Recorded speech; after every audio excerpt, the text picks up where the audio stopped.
दिल्ली आणि आम आदमी पार्टी हे समीकरण आपण 2013 पासून पाहत आलोय। त्यामुळे हे समीकरण यावर्षीही दिसेल अशी शक्यता होती। मात्र भाजपने सततच्या पराभवातून धडे घेत नियोजन केलं आणि 2025 मध्ये यश संपादन केलं। नमस्कार, मी दीक्षा साळुंखे, मॅक्स महाराष्ट्रामध्ये आपलं स्वागत।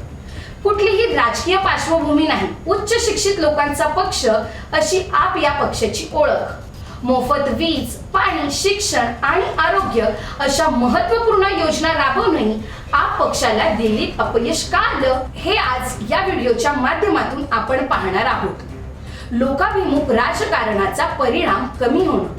आम आदमी पक्षाने मोफत वीज, पाणी आणि बस प्रवास यांसारख्या योजनांवर लक्ष केंद्रित केलं। मात्र लोकांना वाटलं यापेक्षाही मोठे मुद्दे जसे की रोजगार, कायदा, सुव्यवस्था यांवर केजरीवाल सरकारने काम केले नाही। भ्रष्टाचाराचे आरोप आणि अटक। मनीष सिसोदिया आणि सत्येंद्र जैन यांच्या अटकेनंतर आपची प्रामाणिक राजकारणाची प्रतिमा कमकुवत झाली। दिल्ली सरकारच्या मध्य धोरणाचा मुद्दाही चांगलाच गाजला। केजरीवालांच्या राष्ट्रीय महत्त्वाकांक्षा। दिल्लीवर लक्ष केंद्रित करण्याऐवजी आपले पंजाब, गुजरात आणि इतर राज्यांवर अधिक लक्ष दिलं। त्यामुळे दिल्लीच्या मतदारांची नाराजी वाढली। मोदी फॅक्टर आणि केंद्रांच्या योजना। भाजपने पंतप्रधान नरेंद्र मोदींच्या लोकप्रियतेचा वापर केला आणि केंद्राच्या मोफत रेशन, पायाभूत सुविधा यांनीही जनतेला प्रभावित केलं। कायदा सुव्यवस्था आणि महिला सुरक्षेचा मुद्दा। दिल्ली गुन्हे आणि महिला सुरक्षेच्या मुद्द्यांवरून आपला घेरण्यात आलं। अंजली हिट अँड रन केस आणि श्रद्धा वालकर हत्याकांडांसारख्या प्रकरणांनी दिल्ली सरकारच्या कायदा सुव्यवस्थेवर प्रश्न निर्माण केले। एमसीडी मध्येही आपचा प्रभाव पडला नाही। महापालिकेत घवघवीत यश मिळाल्यानंतरही आपच्या कामाबाबत लोक समाधानी नव्हती।